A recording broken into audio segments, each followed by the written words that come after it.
les législatives en France. Il y a eu les élections européennes, les législatives européennes.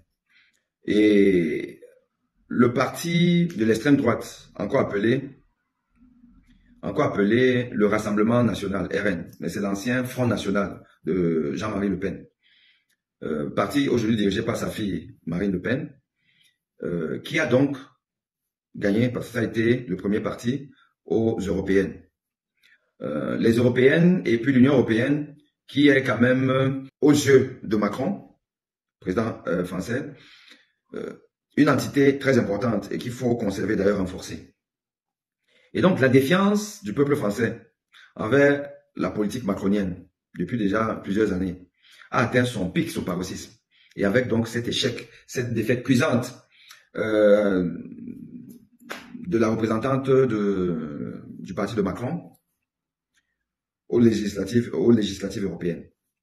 Et face à cette défiance du peuple français, il a donc considéré qu'il a besoin d'une nouvelle onction du peuple pour gouverner. Et donc, il dissout l'Assemblée nationale.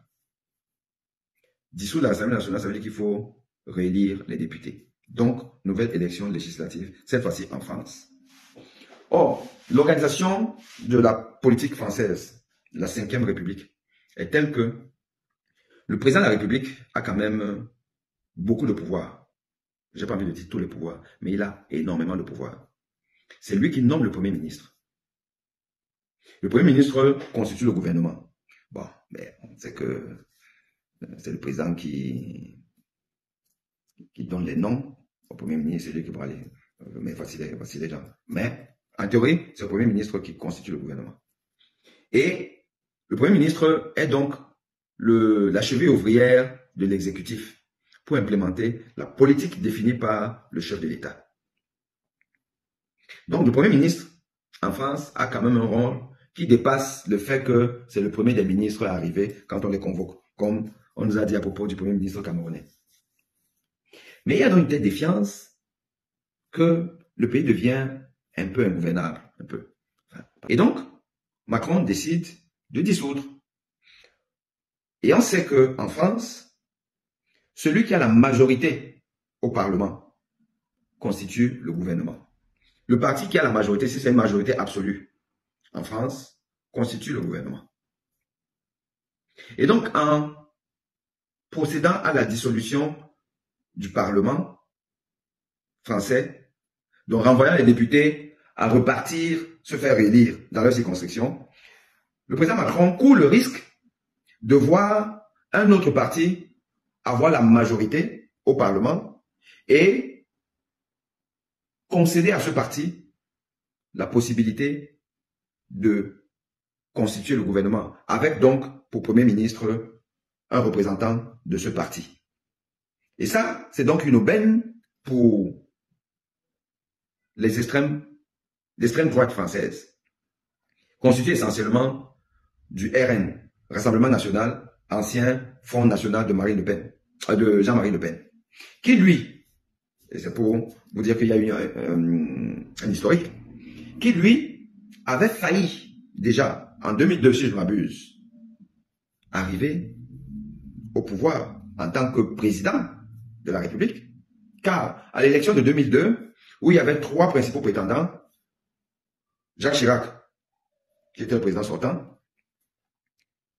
Lionel Jospin, qui était le premier ministre sortant, mais lui, du Parti socialiste, et Jean-Marie Le Pen. C'était les trois principaux candidats. Et pourquoi Lionel Jospin, premier ministre, je vous dis, sortant, premier ministre, alors qu'il est du Parti socialiste, et Jacques Chirac, du Parti Les Républicains. On va dire, à l'époque, ça s'appelait, autrement, ils ont beaucoup changé. Mais c'est un peu la droite, voilà, la droite française. Il y a la droite, il y a la gauche, il y a l'extrême gauche et il y a l'extrême droite.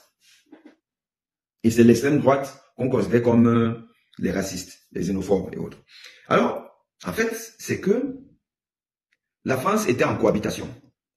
Parce que lors des précédentes législatives, après, effectivement, encore dissolution du Parlement par Jacques Chirac, le Parti socialiste a fait une razzia au niveau des députés. Il y avait donc la majorité à l'Assemblée nationale et donc devait constituer le gouvernement avec un premier ministre issu de leur rang. Et donc, c'est Lionel Jospin qui a dirigé ce gouvernement-là à l'époque jusqu'à l'élection présidentielle où il a été battu par Jean-Marie Le Pen qui était second et qui est donc allé dans une confrontation avec Jacques Chirac.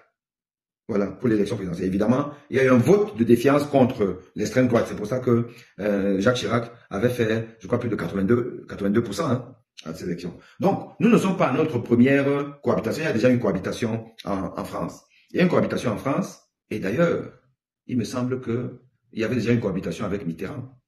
Il y avait une cohabitation avec Mitterrand. Et c'est le parti, Mitterrand, Parti socialiste.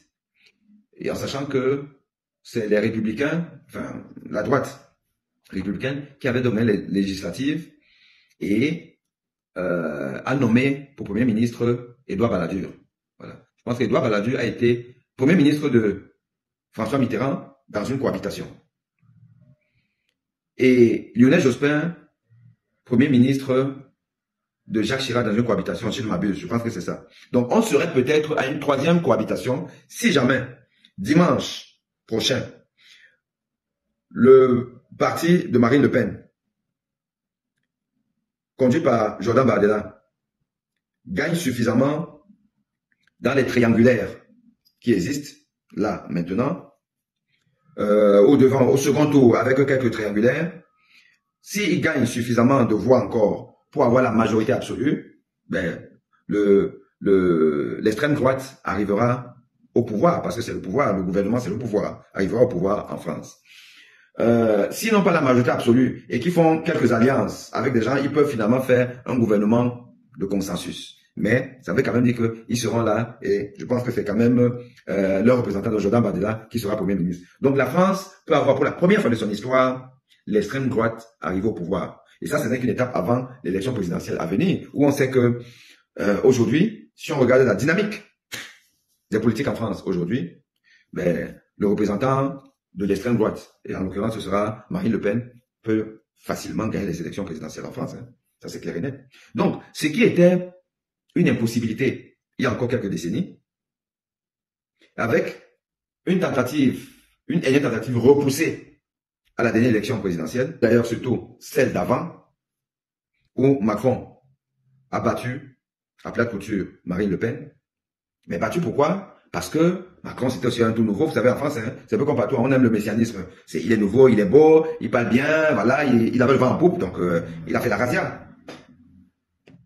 Mais c'était que partie remise. Pourquoi? Parce que, et comme moi je dis, toujours ça c'est ma théorie, et qui est partagée par certains, l'extrême droite progresse en France, pas par dynamisme interne exclusivement. La progression de l'extrême droite en France est due en partie, et en très bonne partie, par la défaillance des autres courants politiques. La France a toujours été gouvernée par la droite ou la gauche. Droite ou gauche. Droite ou gauche, classique. Et avec l'arrivée de quelqu'un qui sortait de nulle part, qu'on appelle Emmanuel Macron, mais qui est quand même quelqu'un du sérail et de la droite, et qui est venu, et qui lui-même est arrivé là, sorti un peu de nulle part, à cause du ras-le-bol des Français, de ce ping-pong entre la droite et la gauche qui n'a jamais rien apporté de bon. Car tout va mal en France, de plus en plus. La France est un pays qui est en délitement. On voit ça tous les jours dans tous les secteurs de la société. La France va mal, elle va très mal. Et en plus, avec la rupture africaine, du moins de certains pays qui ont cessé d'être la vache à lait de la France, on voit ça, hein? Moi, je peux vous assurer qu'il y a quelque chose qui me marque en France. Là, quand on n'est même pas encore à l'été, mais l'hiver est fini, on est à l'automne, ben, on tend déjà vers, mais bon, il fait quand même encore froid, l'eau encore froide. Dans tous les terrains publics, les salles, les complexes, où on joue, nous pendant les vétérans, on joue les dimanches, et après vous partez prendre votre douche parce que vous avez des vestiaires et tout. Je vous assure qu'on coupe l'eau, hein, l'eau chaude. L'eau chaude est coupée. Tu vas te laver avec l'eau froide, contraint ou forcé. Ce qui n'était pas le cas il y a encore quelques années. Cette histoire que vous entendez, que le Niger, machin, l'uranium, je ne sais pas comment on appelle, la société qui gère l'uranium, enfin, la carte remplacée arrive et tout ça là. Quand on vous dit là que c'est chaud sur la France, c'est pas une vue d'esprit, hein, c'est la réalité. L'énergie est rationnée dans les lieux publics, comme les complexes sportifs qui sont gérés par les mairies. Non, on coupe. Il n'y a plus d'eau chaude. Donc, c'est vous dire que la France rentre hors nano. Ah bon, c'est ça? J'ai oublié un peu le nom de cette entreprise-là. Si tu dis hors nano, mais le nom hors nano ne me dit pas grand-chose. Mais bon, donc c'est pour vous dire que la France rentre dans une récession. Je vais bien mon regard. Je vais vous expliquer mon raisonnement pourquoi je dis que Orano, hein, Orano, c'est ça. Bon, ok. Vous dites que l'arrivée des 5 droites, honnêtement, ça doit être une aubaine pour nous les Africains. Donc, la défaillance des politiques en place, des partis classiques, qui prennent le pouvoir juste pour s'enrichir personnellement, pour bouffer, pour se servir.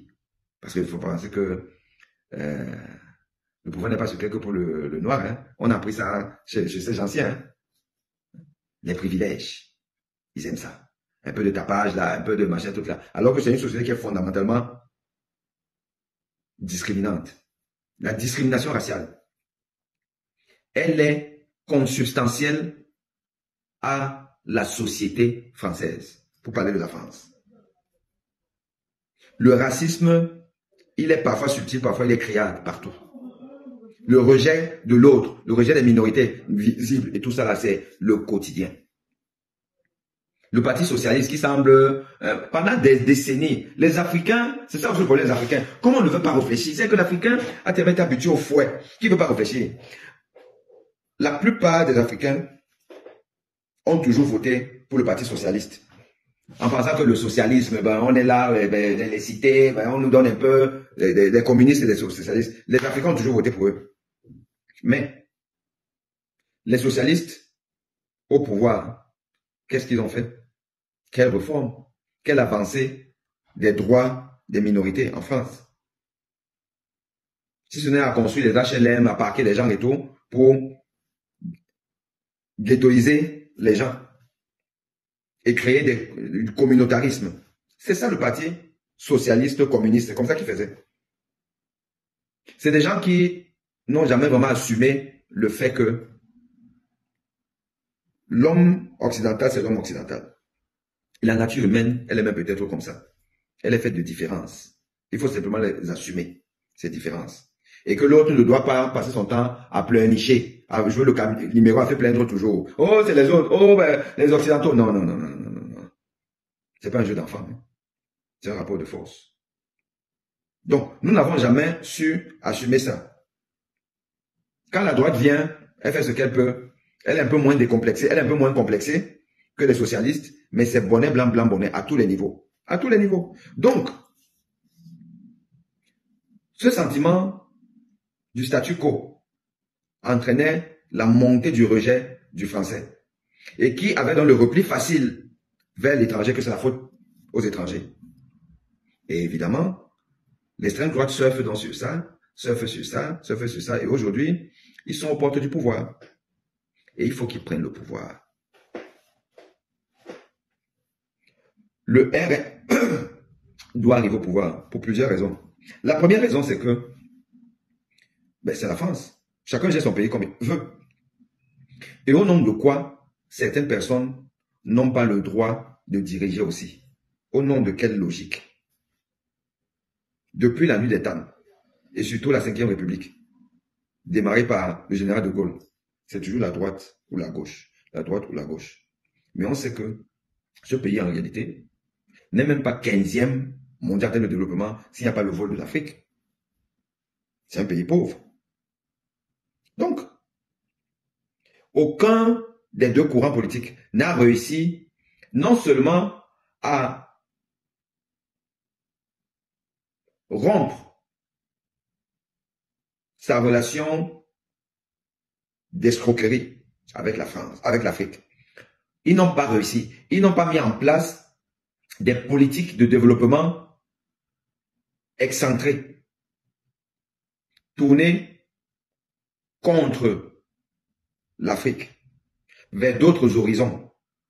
Il y a bien des pays qui n'ont pas plus de richesse que la France, qui ne sont pas présents en Afrique, mais qui s'en sortent bien. On n'est pas obligé de voler pour émerger. Donc, la droite et la gauche ont passé leur temps à consacrer et concentrer au moins 30 à 40% du PIB français dans son vol, son pillage de l'Afrique. Et, appauvrissant ainsi l'Afrique, participe à l'immigration des Africains en Europe, en France. Parce que là-bas, la terre n'est plus verte. Et d'ailleurs, c'est quand même la droite et la gauche française qui ont installé des dictateurs en Afrique. Tous ces gens qui sont là-bas, en Afrique, les Bongo, les Sassou Nguesso, les Paul Biya, les Macky Sall qui viennent de partir, et autres, c'est quand même la droite et la gauche qui les ont installés. Donc, on vous installe, vous mangez votre part, vous nous donnez notre part, et votre peuple peut crever. C'est ça le deal. Avec la droite et la gauche. Au nom de quoi les Africains doivent donc voter ceux qui sont comptables de notre situation? Sur la part de ce qui est exogène. Parce que moi, j'ai vu que la première responsabilité, c'est nous-mêmes. C'est nous-mêmes. Mais dans nous-mêmes, j'ai compté nos dirigeants qui sont placés par ces gens-là, qui leur fournissent tout, même l'armement, le pouvoir, pour pouvoir nous mater. C'est la droite et la gauche. Vous voulez que je vous parle de François Mitterrand? François Mitterrand, c'est l'un des plus grands criminels des Africains. La guerre du Rwanda, le génocide rwandais, c'est François Mitterrand. C'est lui qui supportait Abiyarimana et les Hutus. C'est François Mitterrand. C'est lui, alors qu'il y avait les prémices du génocide dans les années 92-93. François Mitterrand était au pouvoir. Puisque Mitterrand est arrivé en 81 au pouvoir. Et il est parti en 95 avec l'arrivée de Chirac. Chirac est arrivé en 95. Il a fait un premier mandat, 95, qu'il a mené à 2002. Et c'était un septennat à l'époque. Et il a fait rebelote de 2002, donc à 2007. Puis son deuxième mandat, et ça faisait partie de ses promesses de campagne. Il a raccourci ça à un quinquennat. On est parti du septennat au quinquennat. Et donc à 2007. Et c'est 2007 où Sarkozy est arrivé. Donc, le génocide rwandais, le pic c'est en 94. Donc François Mitterrand était au pouvoir. Abiyarimana, c'était son pote. Et il a fermé les yeux sur toutes les exactions des Hutus sur les Tutsis. Même quand on lui disait, même sa représentation militaire au Rwanda, il disait attention, l'affaire s'y va chauffer. L'affaire s'y va chauffer. François Mitterrand fermait les yeux. C'est un socialiste, hein. Ce n'est pas l'extrême droite. C'est un socialiste. La plupart des Africains en France ont toujours voté les socialistes. Mais François Mitterrand était un tyran, un dictateur, un raciste qui n'aimait pas l'Afrique et qui est responsable du génocide rwandais. François Mitterrand. Vous voulez que je vous parle le cas de Mitterrand et puis le Cameroun, vous connaissez. Vous savez que c'est à cause de François Mitterrand que nous sommes dans la merde aujourd'hui. Hein? Parce que c'est lui qui a dit à Paul Biya, à Idjo, ils ont tué un cancer là. Il a dit à ses médecins de dire au type là qu'il a un cancer, il a se reposer. Parce que dans les années de braise, de la lutte des nationalistes UPCistes pour l'indépendance du Cameroun, quand on a tué les Oumniobé consorts, quand on a détourné le pouvoir qui était dévolu à ceux-là qui devaient normalement être présidents, comme Albert Bida. Et on a donné le pouvoir à Idjo. C'était avec vos promesses qu'il extermine ceux qu'ils appelaient les maquisards, mais qui n'étaient pas des maquisards, qui étaient simplement des nationalistes. Et Ernest Ouandjé, qui a été capturé, il devait être fusillé. François Mitterrand est venu au Cameroun pour défendre Ernest Ouandjé en tant qu'avocat, parce que François Mitterrand c'était un avocat. Ahidjo l'a fait reprendre son avion pour partir. Et Mitterrand a donc gardé dans Ahidjo. Dès qu'il est monté au pouvoir, en 81, l'un de ses premiers objectifs c'était de faire partir Ahidjo. Voilà comment en 82, Ahidjo démissionne. Parce que, se faisant soigner par les médecins français, qui lui ont flanqué un faux diagnostic. En plus même des pressions, il savait que de toute façon, Ahidjo, Mitterrand, comme il est arrivé là, lui, sa carrière est finie. Voilà comment Ahidjo. Il laisse le pouvoir à quelqu'un qui pense qu'il va pouvoir te liquider. Mitterrand. Rwanda, Cameroun. Mitterrand, socialiste. Que les Africains en France ont toujours voté socialiste, socialiste, socialiste. Voilà ça. Giscard d'Estaing.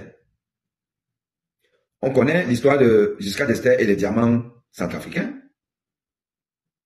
Giscard d'Estaing était aussi feignant que certaines personnes qui dirigent dans l'Afrique, dont je ne prononce pas le nom parce que je vois mes enfants grandir.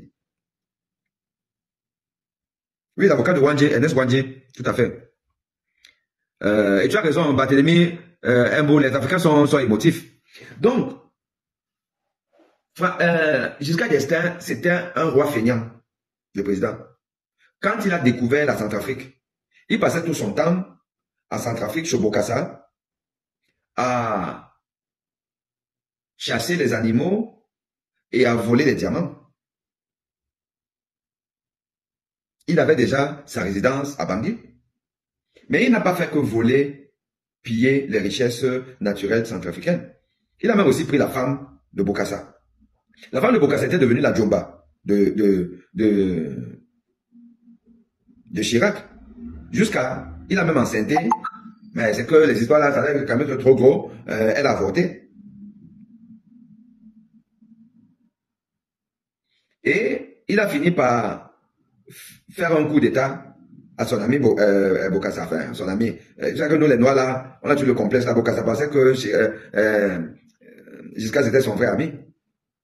Non. Giscard, homme de droite. Hein. Vous voulez que je vous dise ce que Giscard fait en Côte d'Ivoire avec Houphouët-Boigny? Houphouët-Boigny pensait que Chirac, c'était son ami. C'est qu'on a toujours le complexe là. Il parlait de Chirac partout, Donc, à un moment donné, juste après les indépendances et tout ça, parce que Chirac arrive au pouvoir en 74. Chirac arrive au pouvoir en 74. Les indépendances africaines, c'était en 60, donc on était encore en plein, post-indépendance immédiat là, les gens ils savent pas encore trop, les fonctionnaires africains, ils sont pas vraiment formés, ils sont dans des fausses écoles d'outre-mer là et tout ça, voilà.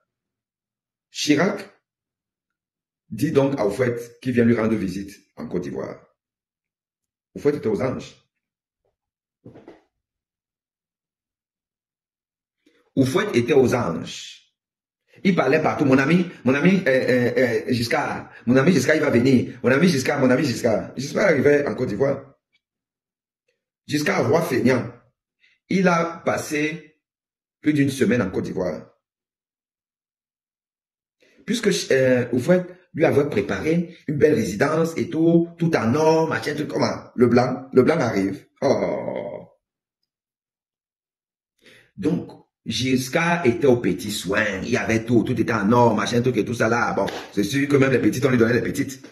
Giscard était, mais c'est bien, machin, truc. Alors, ce que je vous raconte là, c'est pas de l'invention, hein. Je tiens ça authentique du guide du musée d'Houphouët-Boigny à Yamoussoukro. il y a un musée dédié à Houphouët-Boigny, toutes ses œuvres, machin, tout et tout. Et il y a donc des tableaux de Houphouët et Giscard d'Estaing. Et le guide, c'est le guide officiel hein, dans ce musée national ivoirien. Il vous dit que là, c'est notre douloureuse. Et il vous raconte l'histoire, tel que ça s'est passé. Et donc, il se trouve que Houphouët-Boigny s'ouvre à Chirac, raconte à Chirac ses projets, son plan pour sortir son pays du sous-développement. Des ambitions, comme ce monsieur savait quand même, c'est que lui, il aimait voir les choses en grand. La basilique, Yamoussoukro même, une ville sortie de terre. Donc il lui raconte tout ça, mais Chirac, hein, un bon politicien, bah, vraiment c'est bien, c'est oh là là, c'est parfait, mais nous on va te soutenir, c'est machin, tout que tout. Bon. Le gars finit sa visite en Côte d'Ivoire, ouais, et il rentre à Paris. Quand il rentre à Paris, puisque l'autre lui avait dit, bon voilà, les financements, bon j'ai eu des promesses telles, bon la banque, peut-être la Banque mondiale, vraiment, je sais. Quand Valéry Giscard d'Estaing, le président de droite, comme Chirac d'ailleurs, qui arrive au pouvoir en 1974, qui avait pour seconde épouse la femme de Bokassa, donc qui a volé toute la richesse de Centrafrique et la femme de Bokassa. C'est de lui que je parle. Voilà. Donc, Houphouët-Boigny, il ne comprend plus, il se plaint partout que maintenant vraiment je ne sais pas qu'est-ce qui se passe et tout, il n'arrive pas à avoir les réponses. Mais, c'est dans ses plaintes à gauche à droite que certains présidents africains un peu introduits lui disent que mais, demandez, donc, tu es là, tu ne sais pas ce qui se passe. Tu dis que tu as un ami qui s'appelle Giscard d'Estaing. C'est Giscard d'Estaing ton problème. Comment ça, c'est Giscard d'Estaing ton problème? Tu crois que quand il est venu chez toi là, quand tu te m'as lui dit comment tu vas décoller, machin, tu as des projets, ça va faire, ça va monter, ça descend et tout ça, tu crois qu'il était content? Quand il est rentré là, c'est entre eux les blancs, non?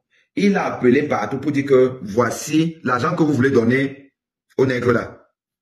Voici ce qui se passe chez lui. Voici ce qu'il veut faire, ce qu'il projette. Ça veut dire que demain là, il n'aura plus besoin de nous. Voilà comment on a coupé tout. Et le projet grandiose de Houphouët-Boigny tombé à l'eau. Et il paraît donc que, ça c'est le guide qui nous le dit, que depuis ce temps, Houphouët-Boigny n'avait que le nom de Giscard d'Estaing dans sa bouche, en donnant des conseils aux gens. Faites attention, les gens ne sont pas sérieux, machin, tout. Voilà encore un autre homme de droite, républicain, qui a spolié l'Afrique et qui a maintenu l'Afrique dans un état de sous-développement. Tout ça, c'est pour vous dire que non, nous devons, nous les Africains, aujourd'hui, être pragmatiques. C'est quoi ton bilan?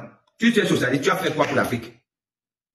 Hein? Tu veux que je te parle de tes présidents et l'œuvre France-Afrique qu'ils ont entretenu? Toi, tu es quoi? Tu es de la droite républicaine. Quelle républicaine? Par rapport à qui? Par rapport à vous, par rapport à l'Afrique. Alors, on est quoi? Rien. Du pipeau. La preuve. Macron est arrivé, non? Avec suffisamment d'atouts. D'après nous, les Africains. Il est jeune. Lui-même, il dit que je ne suis pas comptable, je n'étais pas la France a fait la colonisation. Bon, oui, c'est vrai que on prend le passif, mais voilà, tout ça c'est fini. On a vu le comportement de Macron. Plus vieux que les vieux. Plus France-africain que les pères de la France-Afrique. Avec un sommet Afrique-France. En plus, dans l'humanité, sommet Afrique-France, alors qu'on est à Montpellier. Pour dire qu'on va refaire autrement, on a les chefs d'État, on ne les veut même pas. On prend la jeunesse. La jeunesse. C'est quoi aujourd'hui l'impact de ce sommet Afrique-France de Montpellier? Hein? Bipez-moi, comment vous l'appelez encore? Achille Bembe. Bipez-moi Achille Bembe, qui vient nous expliquer l'impact du sommet Afrique-France pour notre Afrique. Ça a donné quoi? On est où? Finalement, les Français sont obligés d'être chassés manu militari dans certains pays africains. Voilà. C'est de ça qu'il s'agit. Donc, c'est-à-dire que tous ces gens-là qui se disent, par exemple, aujourd'hui, Macron dit, tout sauf faire un front républicain contre l'extrême droite. Macron, il n'est pas extrémiste. Il aime l'Afrique. Ce n'est pas son général, François Lecointre, qui dit qu'il faut qu'on retourne en Afrique. Même par la force. Or, suivez donc maintenant mon raisonnement. L'extrême droite nous dit que le problème de l'Afrique, de la France, c'est les immigrés. Et qui dit immigrés dit essentiellement les Africains. Les Africains du Nord et de l'Afrique subsaharienne. Le problème de la France, tous les problèmes de la France, c'est l'immigration. C'est ce que les Le Pen nous disent. Et Jordan Bardella. Ok, on accepte.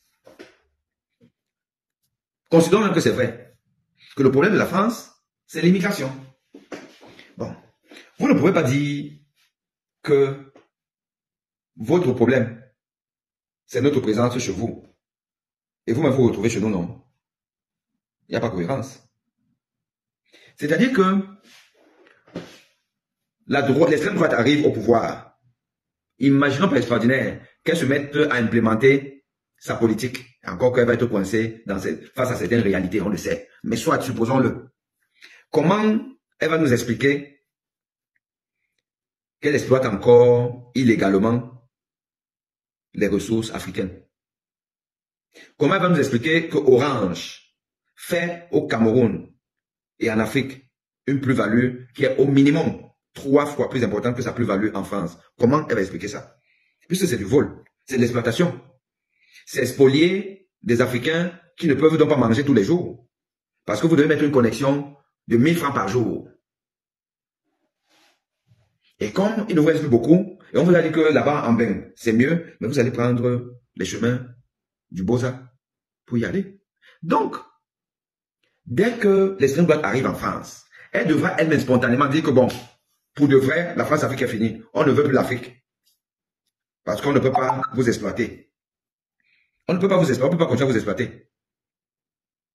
On va maintenant se concentrer sur nos petites ressources pour être bien. Mais vous aussi, donc, restez chez vous. On ne va plus s'immiscer dans vos affaires.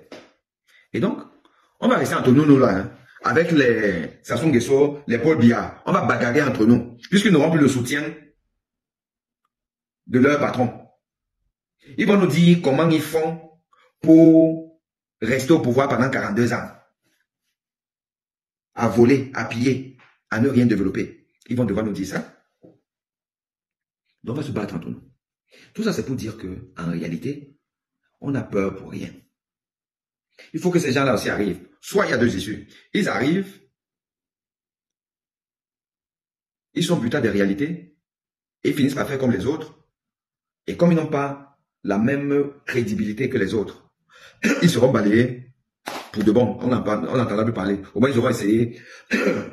Ils auront échoué, on n'entendra plus parler parce que c'est déjà bon là. Extrême droit, on veut pas, on peut, machin, tout. Au moins, l'affaire là sera réglée. Ce n'est que 5 ans. Il faut aussi pas que les gens abusent là comme si c'est 5 ans. Oh, s'ils font bien, ben, ils vont rester et tout le monde sera content. Oui. Et on n'est pas obligé d'être des immigrés si nos pays fonctionnent bien. On n'est pas obligé d'être là. Donc, il faut pas qu'on fasse, eux-mêmes fassent comme si vraiment, si les Africains sont chez eux, c'est que vraiment, ils n'ont pas moyen. Non. On dirait, bah, ok. Vous nous libérez le plancher chez nous. On va là-bas, on vit chez nous, comme dans les années 60, tous les Africains qui venaient en Occident pour se former. Ils rentrent au pays, non? Nous, nos grands frères, rentrent au pays quand ils avaient fini. Mais on ne rentre pas aujourd'hui parce que la droite et la gauche ont pourri nos pays avec des dictateurs. Donc, on va nettoyer le plancher en Afrique pour mettre des dirigeants vertueux. On va cesser d'être volés par les multinationales françaises. Donc, on va se développer et eux, ils vont aussi rester se développer comme ils veulent là-bas. Balayer les rues, faire la plonge et tout. Ils vont trouver leur jambon. Peut-être qu'ils vont profiter la main d'œuvre de leurs frères roumains et machin, tout ça. Ok, mais nous, on rentre chez nous. On n'est jamais mieux ailleurs que chez soi.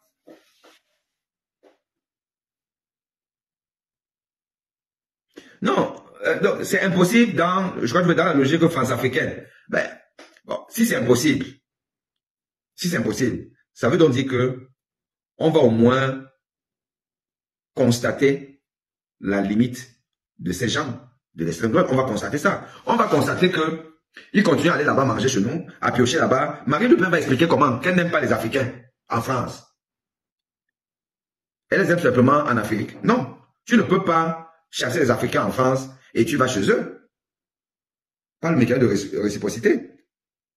Donc, si elle arrive au pouvoir, et les conseillers qui sont là depuis des années, ils disent que bon, toi, tu vas parler beaucoup là. Voici la réalité ici.